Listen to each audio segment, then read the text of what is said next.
now. Right. Let's make sure that as we go, we have got access to the paper that I just sent to you, so that you can be able to follow. Right. Last time we are looking at target and product life cycle costing. Unfortunately, I think you guys did not attend the class that I intended on the holiday. Maybe it was a long holiday. So please look at those questions. And if you've got any issues with them, you can be able to contact me. So today I just wanted to look at, because as I told you that the exams are nearby, so there are things that I need to maybe show you how to do them. And I'll be trying to do them through questions, so that because if we go through those things one by one, it might be, we might not be able to complete the important aspects. So today I've come with some questions on project management, which we can be able to use to check what we can expect and how to answer them if we get them in that way. All right.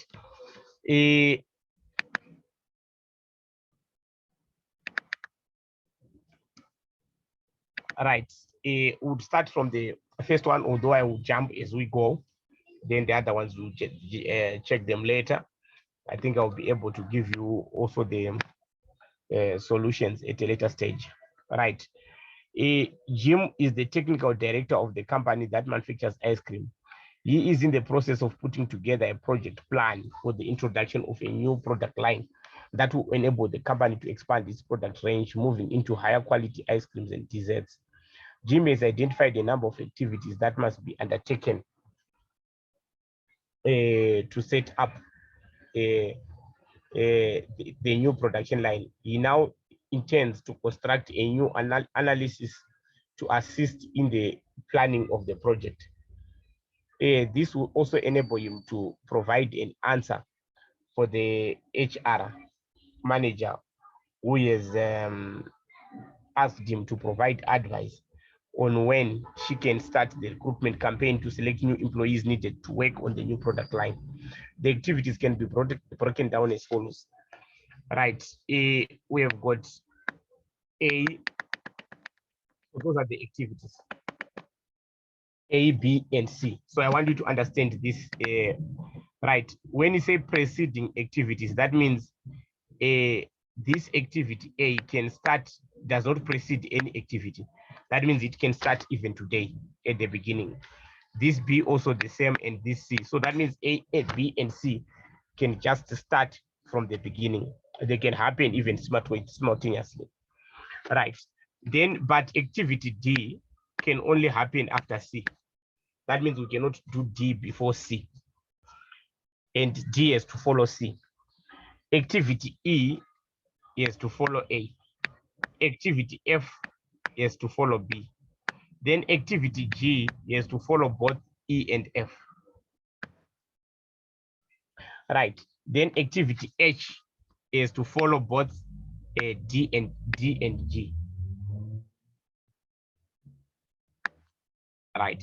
Then we get the end. Then this one is the duration. That is the number of days that it can take. Right. So we're saying, so the issue here,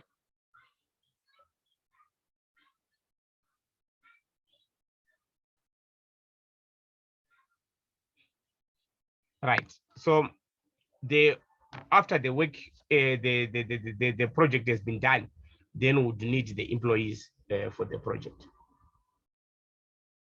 Right. So now the first question says,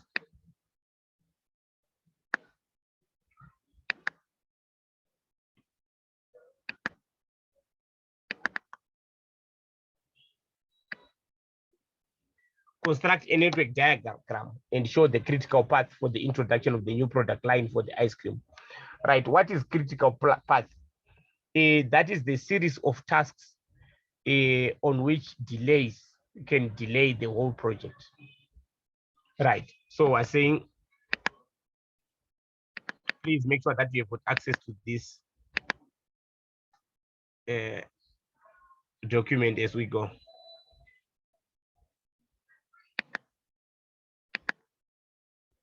So we have project management.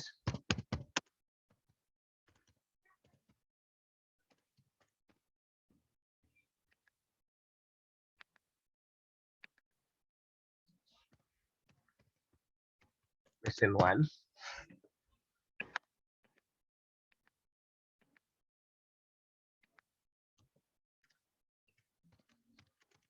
Critical path.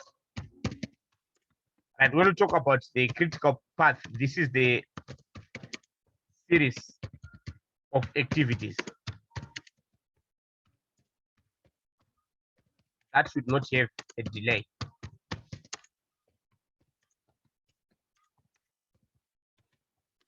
As a delay will cause the whole project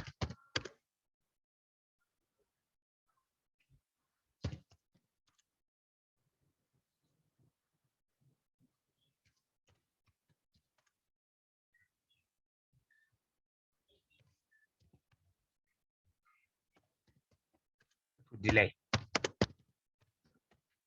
So that's what we mean when we talk about the critical path. So we're supposed to check which one of the tasks that we have can be our critical path. Right.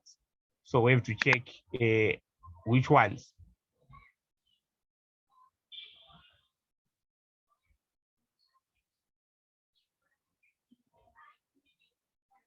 Right.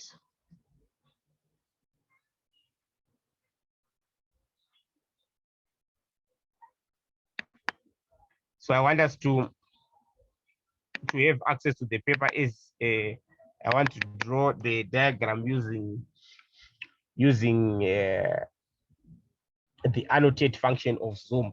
So that diagram, if I go back to the paper, it might be very difficult to do anything. Right.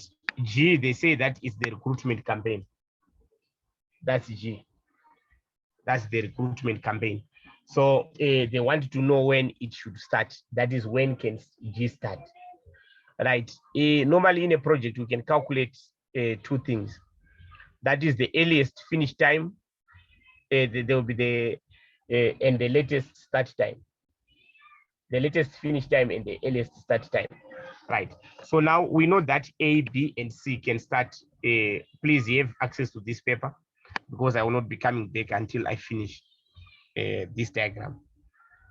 If you don't have any other way to access it, maybe you can just grab a screenshot or just quickly summarize it so that you can be able to follow what I'll be doing on the diagram. Right. I'm now going to the right. First of all, we have the start point, which we'll call activity 1. Right, let me just have space.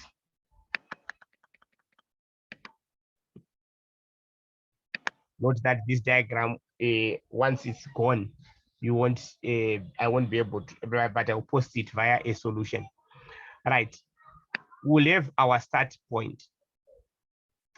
Maybe let me just put it down here.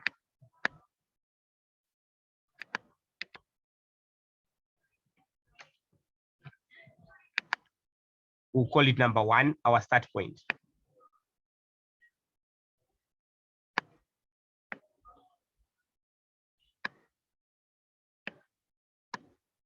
Number 1. This is the start point. Right. Immediately at the beginning, we can either do A,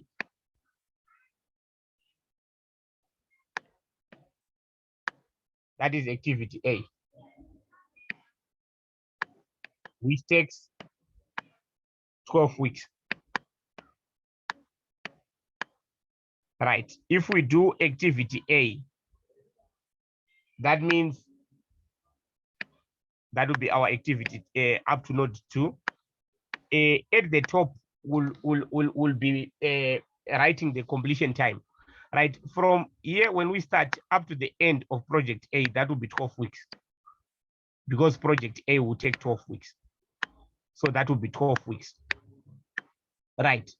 And at the same time, at the beginning, we can also take start B.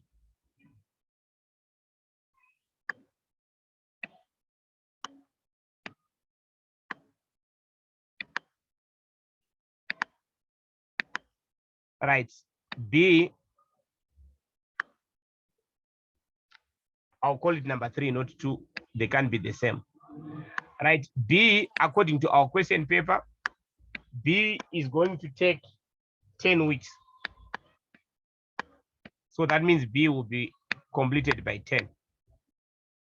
That is the earliest finish time. So at the top here, we're recording our earliest finish time.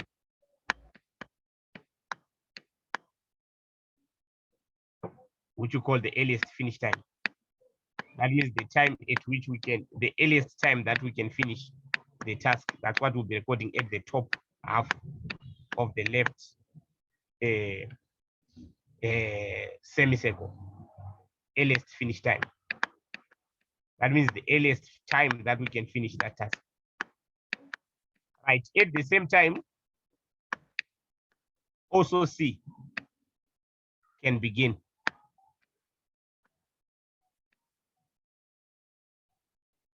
And we know that C is going to take 6 weeks.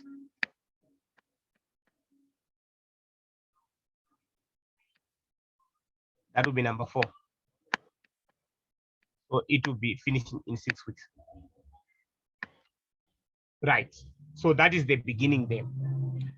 Then we have got task D. It has to follow C. Task D has to follow C. Task D has to follow C. Right.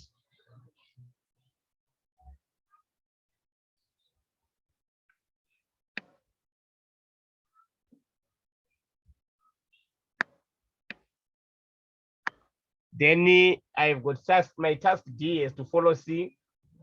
And then I've got task E, which has to follow A. I just want to see which one can I start with here so that they can follow. Then task F, which has to follow B.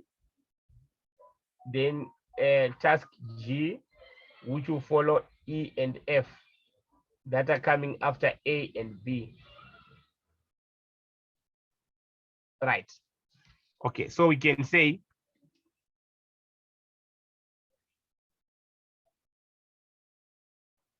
after A, we have got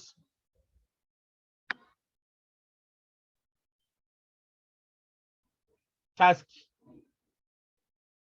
E. And our task E is going to take 9 weeks.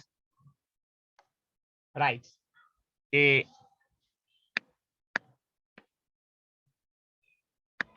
Then after B, we have got task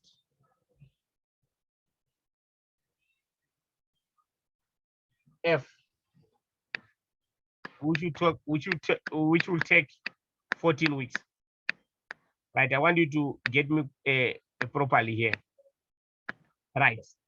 Now, remember that why did I join this E and F? Because G is going to follow this E and F. G is going to follow this E and F. That's why I had to join them first. Right. So now, for us to get here, we can either get there in 12 plus 9 days, which is 21, or we can get in 10 plus 14 days, which is 24. So that means our latest finish time, you take the highest number, which is 24. For us to get to the activity, that is activity G. Remember that we cannot do G. We cannot do G if we have not completed E and F. So number E, task E will be completed in 12 plus 9, which is 21. But task F can only be completed, remember that it starts after 10 days. So it will be completed in 10 plus 14, 24. So the highest between 21 and 24 is 24. That's why here I've put G's latest start time as that is 24. Actually here I should state that this is the latest start time of G. What about that? Like here it should be 0, 0. So here we're saying A can start after 0 days. That's how we read this. And then E can start out after 12 days. Then G can only start after 24 days. That's the earliest start time. Right. Then G is going to take, so it's not days, it's weeks. G will take 10 weeks. Right. G and D are the ones that will enable us to do H. So this is D.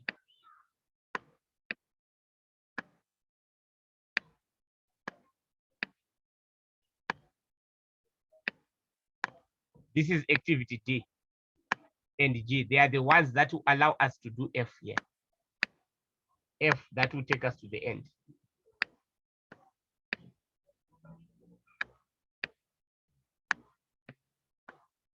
Right. D, remember, it will take 26 weeks. Right. For us to get this now, this earliest start time for F, we know that this is 24. So 24 plus 10, that will give us 34. That means 24 plus 10, it will give us 34. But then from here, we know that 6 plus 26, that will give us 32. So that means the earliest start time will be 34 days for F. Why? Because G will only complete after 34 days.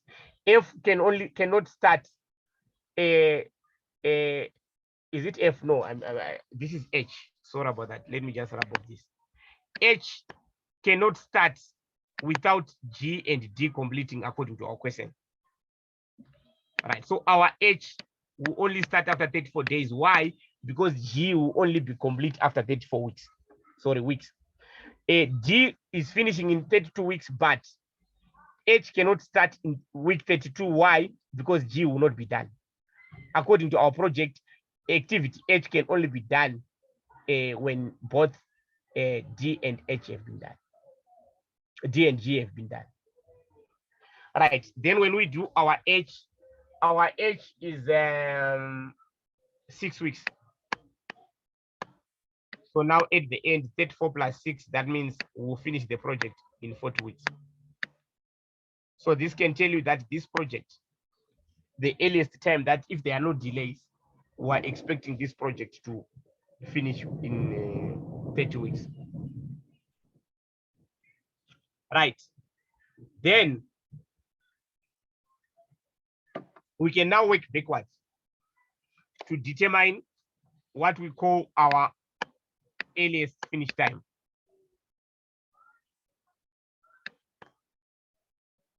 Our latest finish time, sorry.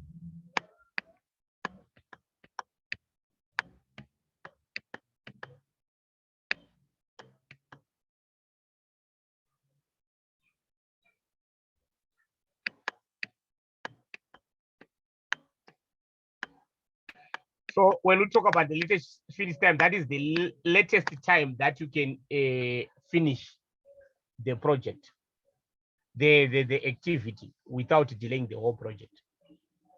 Right. The last activity, we need 40 days. We know that we can't do without 40 days. So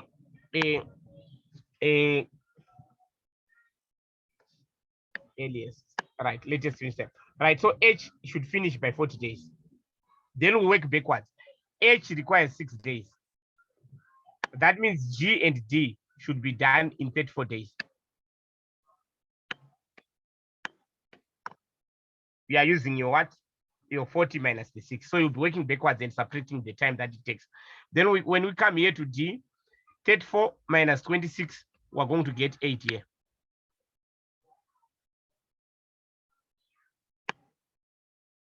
All right. Then if we go the other direction, if we say 34 minus 10, we're going to get 24.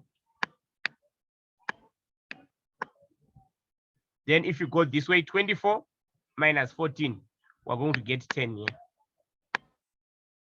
Then 24 on this other side minus 9, we are going to get 13.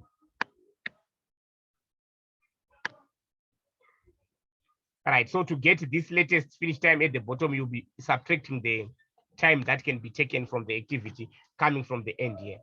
Like here to get this 40, we said this 34, we said 40 minus 6, we got 34. That means activity D and G, the latest time that they should finish by the 34th day. Right. Then when we work backwards, we found that this one is 8. That means activity C can finish by the 8th day without delaying the project. Right. Then we also calculated here, we said 34 minus 10, we got 24. 24 minus 14, we got 10. Then 24 minus 9, we got 13. Right.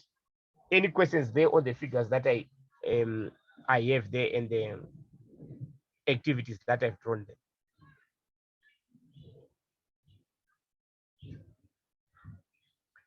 Right. If we don't have any questions, now our question is, what is the critical path?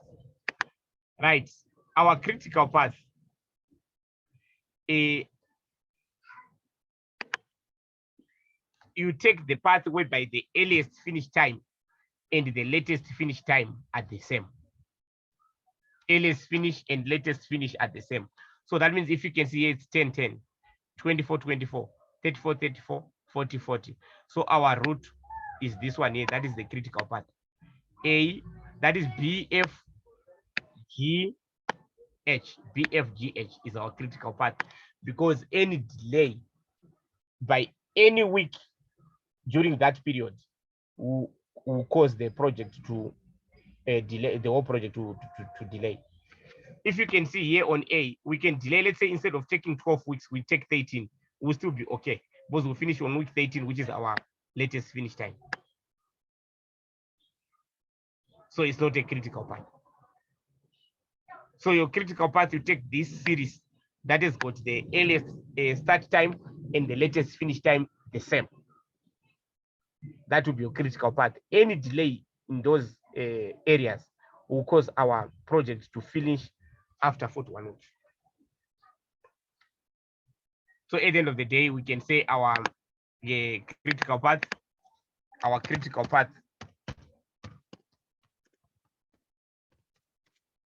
is equal to B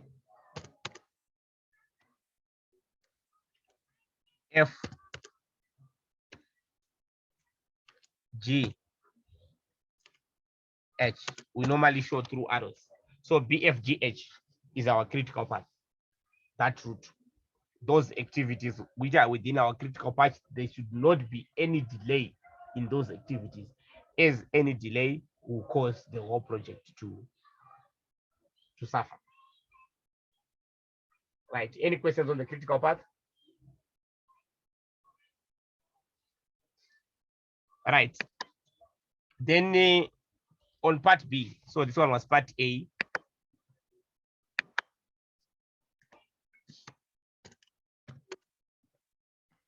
Right. Part B. The question was, identify the earliest time the recruitment campaign can start. Remember, the recruitment campaign is G. The earliest start time, you go back here, is 24. So week 24. Remember, on the question paper, we're told that activity G is the recruitment. So we're saying that recruitment can only start in week 24. As you can see before G here, we've got 24 here at the top. That means it cannot start before week 24, because E and F can only be done, both of them, by week 24. Right. Then the part C.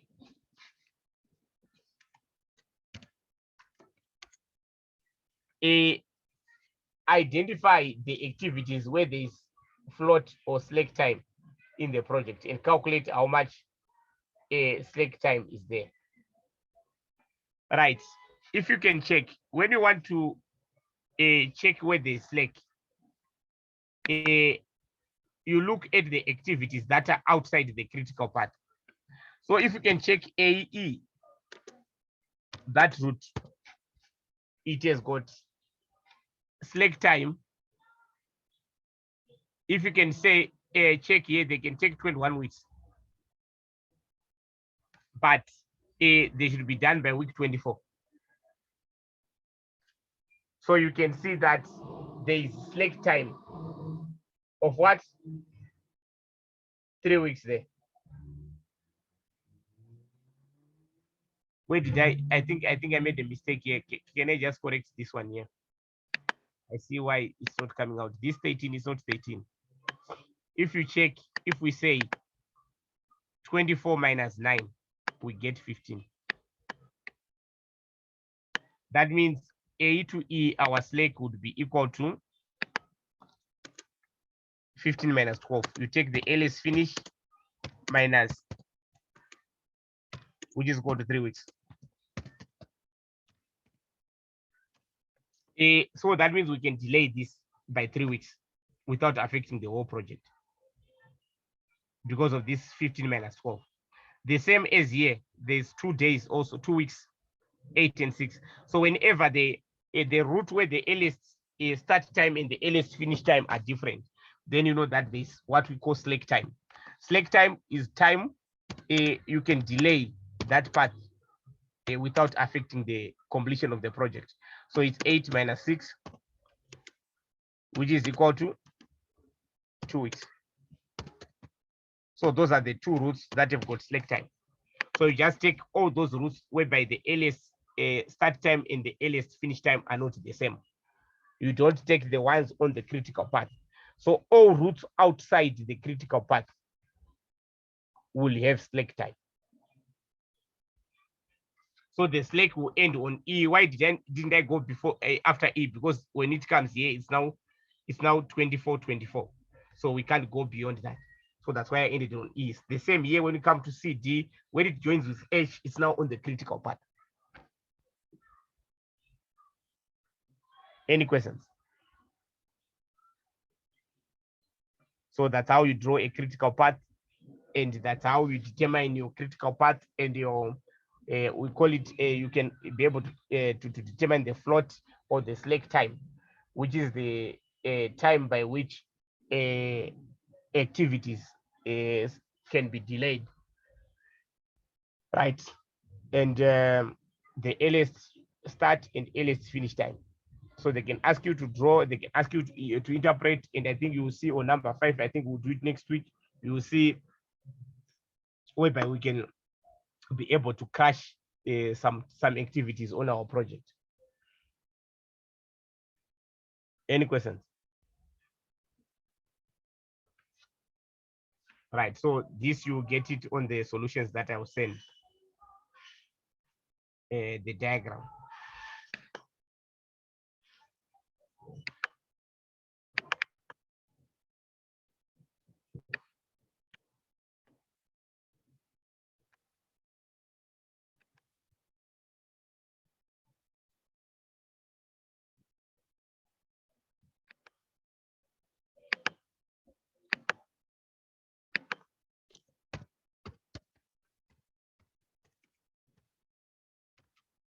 Right, let's do question 2.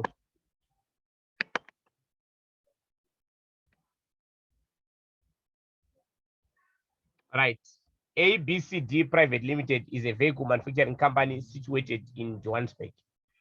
It has recently discovered a material technical problem in one of its model H4 vehicles manufactured in 2020. The board has approved project kitting that requires the company to recall all 2020 H4 models. The project entails replacing all engines in these vehicles for free. Right.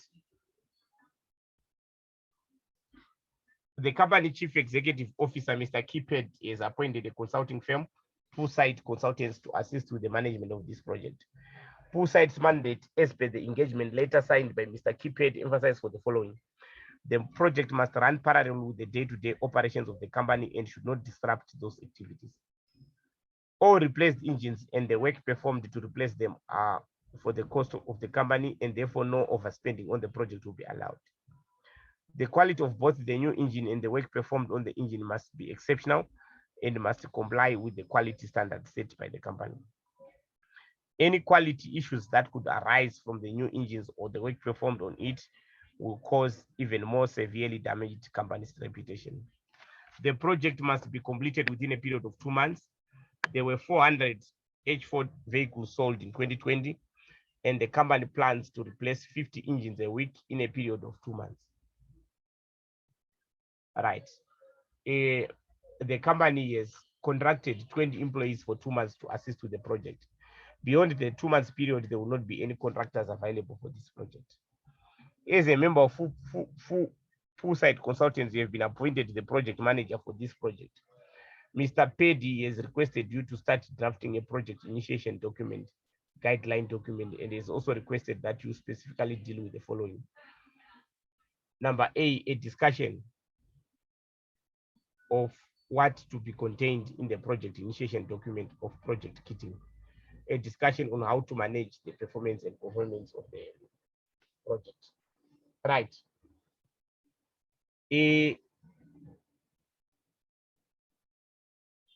A project initiation document. It is actually a document that shows what we intend to do in terms of the project and summarizes the activities that will be done from that project. So you'd find that, so in this question, it's an open question. You should be very careful there. There are questions that require you to link to the scenario, or they can be open. They can be questions that are open. Like this question, it's an open question that that asks you to show what can be included in that project initiation document. So we're saying a project initiation document, it's sort of an introduction to a project, which shows what needs to be done, what the project is all about.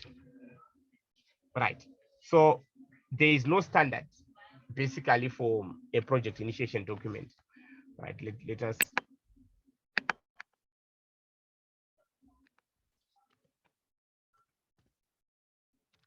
Right. The contents of a project initiation document.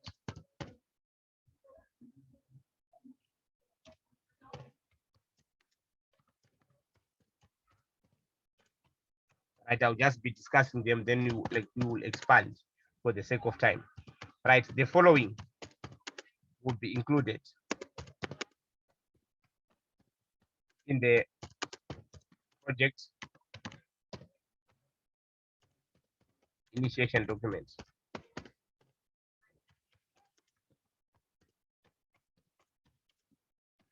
Sometimes referred to as the PID.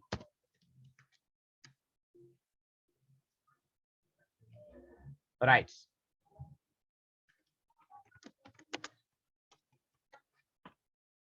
We include, so as we said, there's no standard, but we know that there should be a purpose statement.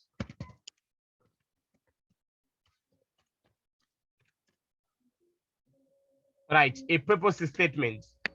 This is a description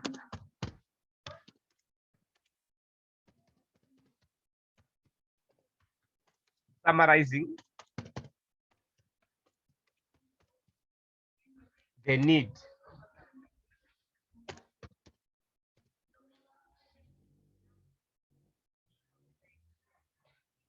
or reason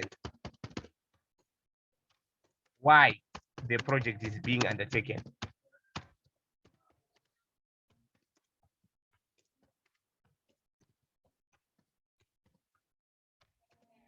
And in this case,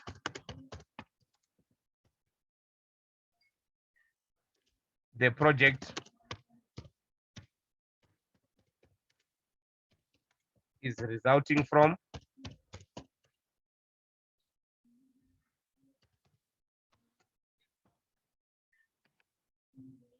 I think we're told that there was a problem.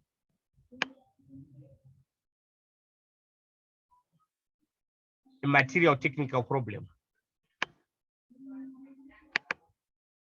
Right.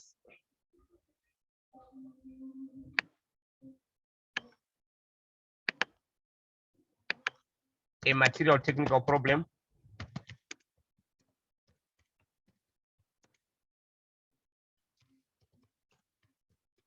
discovered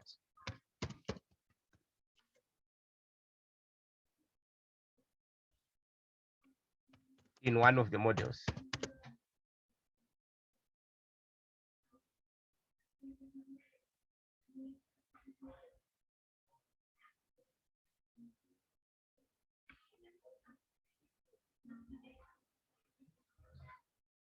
One of the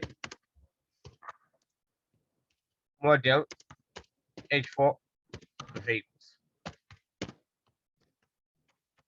That is the purpose statement. Right. Then number 2, we should also include the scope statement.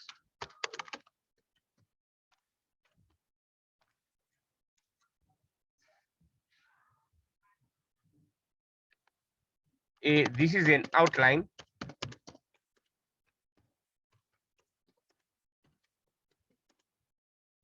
of the limits of the project.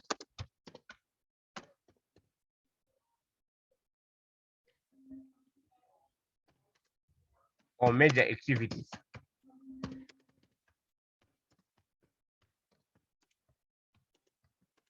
To be undertaken. What is it? They are not redesigning the whole vehicle, but what is it that needs to be done? Right. So if we can go to the question here, because normally when you are in your exams, please try by all means to link to the question. Right. They said what? Replacing all engines in the vehicles for free. So it is the replacement of the engines. That's the scope of the work. So in this case, the scope entails the replacement of engines.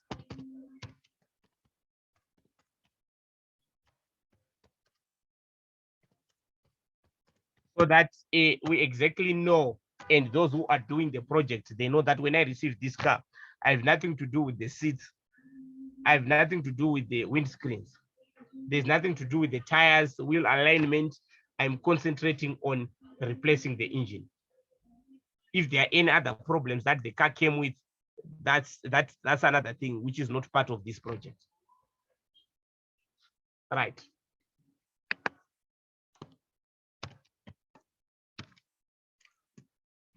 The deliverables.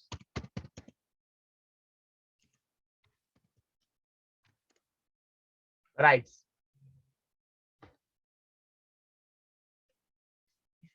What is it, the output that we expect? So these are the outputs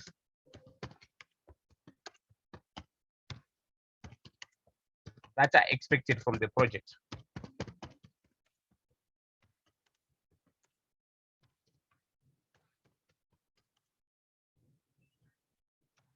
For example, tangible products,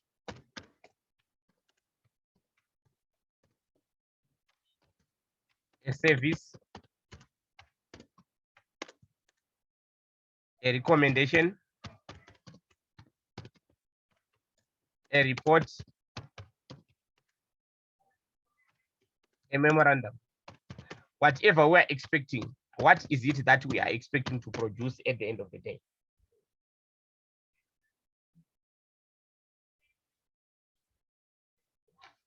Right. In this case,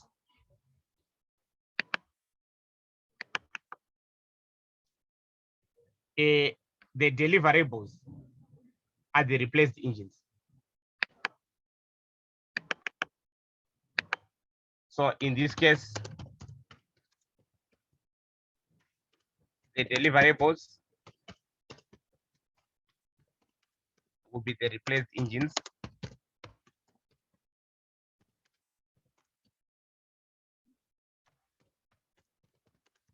And there might be reports on the success or failure of the project.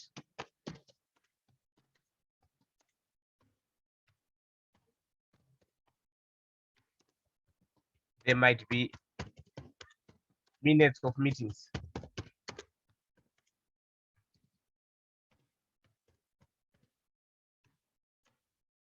There might be reports and recommendations to avoid similar problems in future.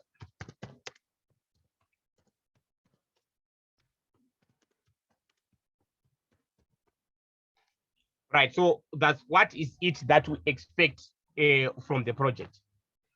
So I'm saying we can have reports from those who are conducting the project.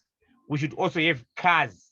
The major deliverable in this case are cars with replaced engines. We should replace them with those that are functioning normally. And at the end of the day, maybe there might be reports. These are other things that, because remember that the question has got many marks. That's why you have to, most of the time, link to the scenario. Is that right? And if you're looking at the general things, if you see when I'm talking about these minutes of meetings and these reports, I should also link them to what is happening there. Right. Number 4. Costs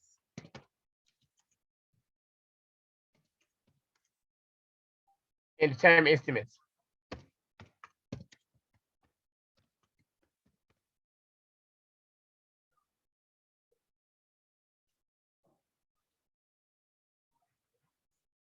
Right.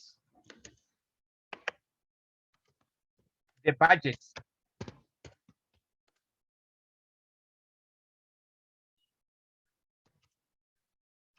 In terms of costs and revenues that are expected to be met. In this case, it's the cost budget. Remember, they're just replacing they're not selling anything. So in general, we should have what are the expected revenues, what are the expected incomes they should come out. In this case, there will be a cost budget relating to the engines being replaced and the other costs of replacement. For example, labor, admin, and other costs. We might need overtime. We'll have to pay the labor. We might need some materials. They have to be included there. Then a budget of the timeline will also be available.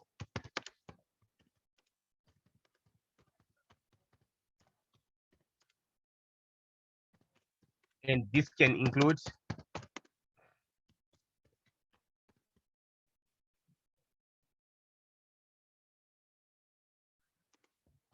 the timeline relating to the 2 months project and the related deliverables per week. That is 40 vehicles.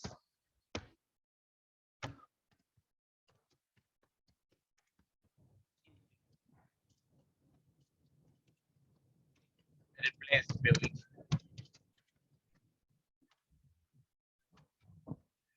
So we should have a timeline. Like here, we're told that every week they are expecting the engines to be replaced.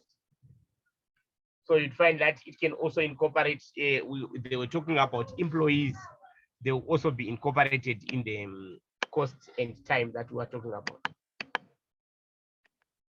Right.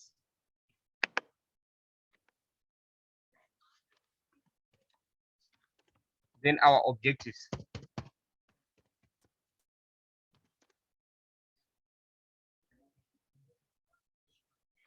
Right.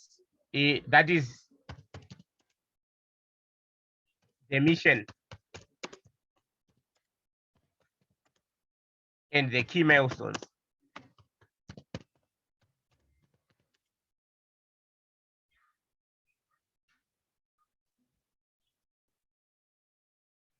That are expected.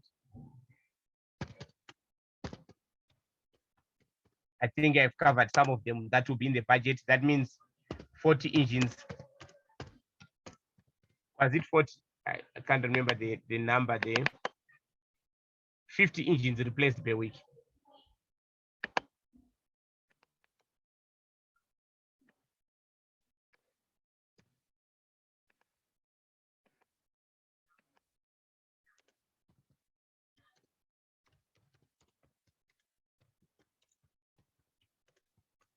And 400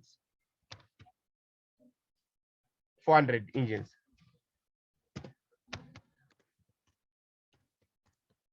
Replaced in 2 months.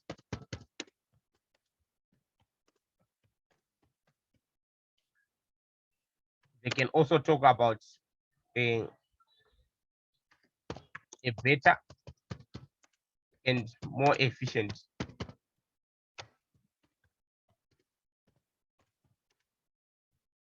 engine used as a replacement. So we should make sure that we should expect that there will not be any problems after replacing the engine.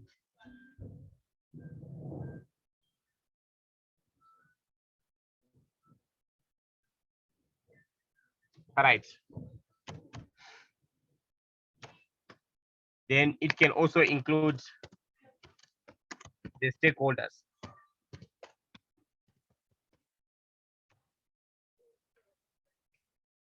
All major parties that will be affected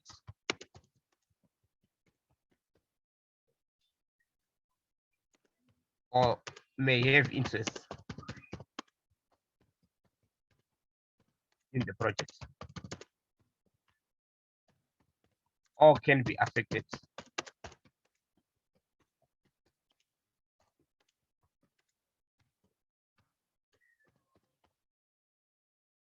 Right. So in this case, we've got the project customer. That is owners of vehicles that need to be replaced.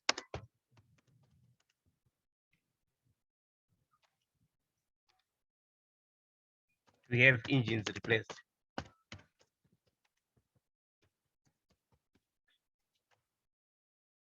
Project sponsor.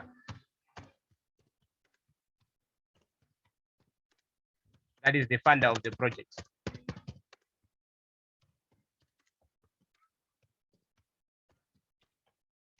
In this case, it is the company.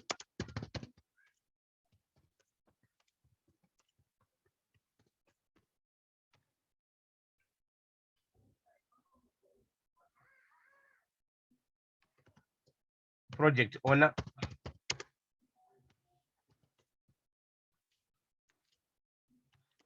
Parties interested in the results.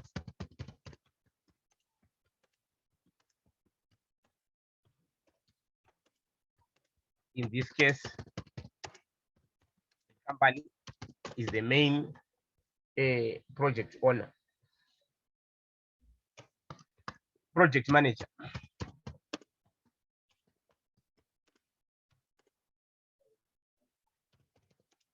The members of the organization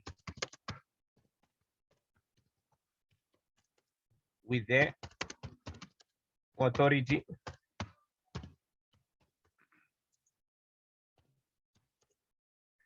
to run the project.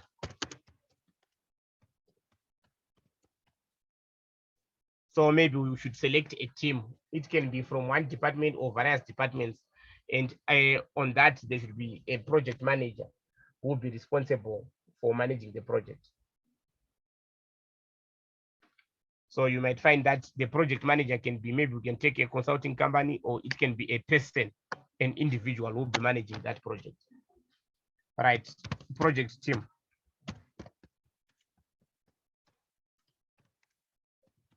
Or the support staff.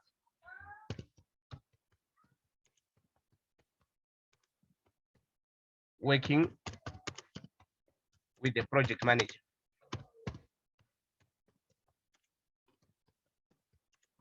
To ensure the success of the project.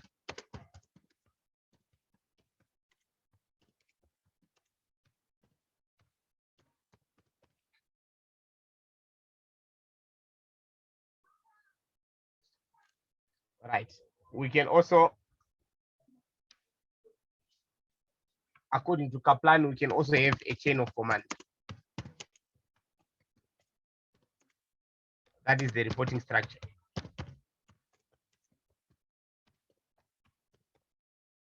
Of the project. There can be fights in the project. So if we've got a clear structure, it can help to understand who reports to whom and what has to be done at particular points in time. Any questions?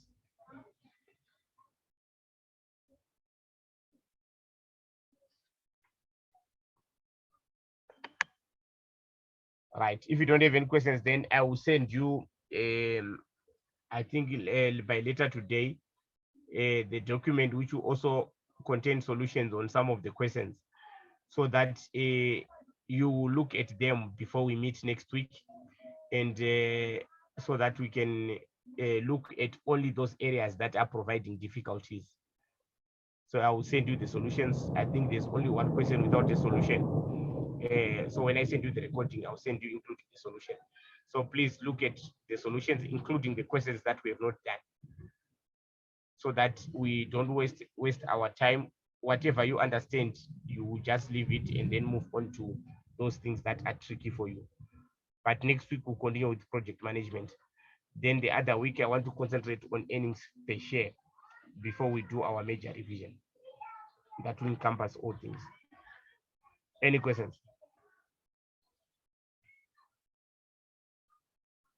If we don't have any questions, thank you very much. Have a blessed night. Thank you.